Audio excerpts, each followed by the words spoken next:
Nous allons à présent installer Next.js. Allez, c'est parti pour installer Next.js. Alors, exactement comme pour React, il va nous falloir un terminal, d'accord, pour qu'on puisse taper des informations. De la même façon, il faut une version récente de Node. Alors moi, je ne vais pas revenir là-dessus, parce qu'on en a parlé à la formation précédente. Donc, si vous aviez réussi à installer React, donc il n'y aura pas de souci. Évidemment, vous arriverez à installer Next. Ce que l'on va faire déjà, dans un premier temps, donc là, j'ai ouvert mon IDE, Visual Studio Code. Je vais aller, sur mon bureau, faire un clic droit, dire Nouveau dossier. Voilà. Et puis ici, je vais créer un dossier que je vais appeler Next. D'accord? Voilà, tout simplement. Bon, vous le mettez où vous voulez, votre dossier. C'est pas un problème. Je le mets sur le bureau pour des raisons de simplicité. Je prends ce dossier. Voilà, je le glisse et hop, voilà, dans mon IDE. Voilà qui est bon. Très bien. Du coup, on va en profiter pour faire un new terminal. Donc, on va ouvrir un nouveau terminal. Voilà. Et ici, il va falloir qu'on installe Next. Alors regardez, c'est pour ça que mon navigateur était ouvert. On se rend sur le site officiel, donc qui est nextjs.org, et on a ici la commande à taper. Elle est là.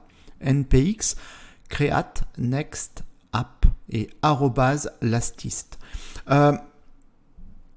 On a, en fait, ça ressemble à nous ce qu'on avait utilisé pour installer React. C'est npx create react app. Voilà. Bon, eux, ils rajoutent ici l'arrobase. Bon, alors ici, regardez. Hop, je copie l'information. Voilà. Je viens dans mon terminal.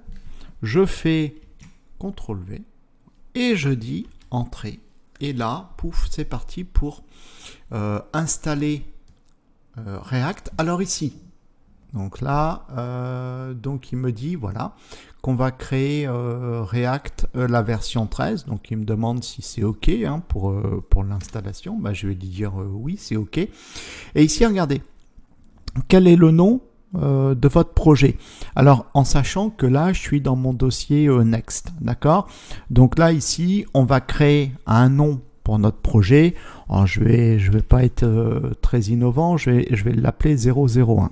Et donc là, automatiquement, ça va nous créer un dossier 001 qui va contenir Next. Alors ici, il me demande si je veux utiliser TypeScript. Pour l'instant, je vais dire non. Donc là, ici, pour changer, vous voyez, par défaut, c'est oui. Si je veux passer à non, j'ai mes petites flèches du clavier. Pouf, je fais la flèche de gauche et j'ai dit non. Si vous voulez dire oui, vous dites oui. C'est pas un problème, ça va rien changer. Donc là, je clique sur Entrée. Après, il me demande si je veux utiliser ESLint. Je vais dire non. Voilà. Si je veux utiliser Tailwind CSS pour le CSS, moi je vais dire non, je vais gérer mon CSS tout seul. Ici, utiliser SRC Directory, par défaut c'est non, on laisse à non. Alors là, l'app router, par défaut c'est oui, on va laisser à oui. Voilà. Et puis ensuite, import alias, par défaut c'est non, on va laisser à non. Voilà. Et là, ça y est, c'est parti. Regardez. Installation des dépendances. Donc là, il nous installe React, donc le 18. Vous allez voir, tout à l'heure, on va aller faire un tour sur ce qu'il nous a installé. Donc c'est React 18. Il nous installe le React DOM et il nous installe Next. Donc on va le laisser faire son petit boulot. Je vais mettre une pause. Puis dès que c'est terminé, eh bien, je vous reprends. Hop, me revoilà, c'était assez rapide, il est ici, ok.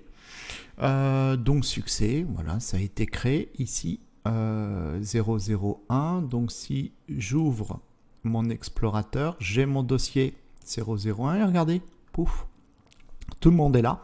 Donc là, il nous a installé Next.js.